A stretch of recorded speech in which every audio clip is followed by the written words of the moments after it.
ఎన్నికప్పుడు మీరు చేసిన రోడ్లు మరి ఎన్నికల కోసం వేసిన రోడ్లు కావా? ఇక జిహెచ్ఎంసీల వరద సహాయం ఎంత 10,000 ఇస్తున్నారు, ప్రకటించారు. ఆన్లైన్ రిజిస్ట్రేషన్ అన్నారు, ఏదో మీ సేవలకు పోవాలన్నారు, మా మీద చేశారు. సో ఇది జిహెచ్ఎంసీ ఎన్నికల ముందు వరద సాయం చేస్తామన్నది ఎన్నికల కోసం చేసిన సాయం కదా. మీరు ఎన్నికల కోసం కేవలం ఒక ఉప ఎన్నిక కోసమే కొత్త పథకాన్ని తీసుకొచ్చి పెడితే అది ఎన్నికల కోసం తెచ్చినటువంటి పథకం కాదు, ప్రజా సంక్షేమం కోసం తెచ్చిన పథకమా?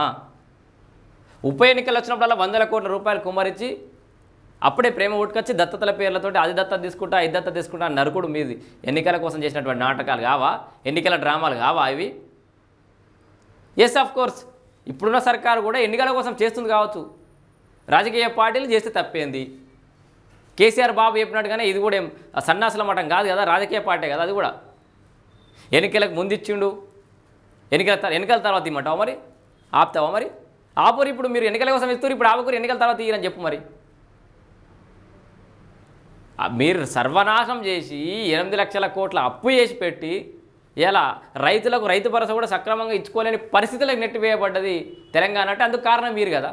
కింద మీద వాడి వీళ్ళు కాంగ్రెస్ వాళ్ళు కూడా ఏదో ఈ బీఆర్ఎస్లు మొత్తుకుంటారని ఇచ్చుడు కాకపోతే ఇట్లా ఇబ్బంది పడద్దు. రాష్ట్రం ఆర్థిక పరిస్థితి బాగాలేనప్పుడు మీరు ఇచ్చకాడికే ఇయ్యరి, అనవసరంగా ఇబ్బందులు పడకు.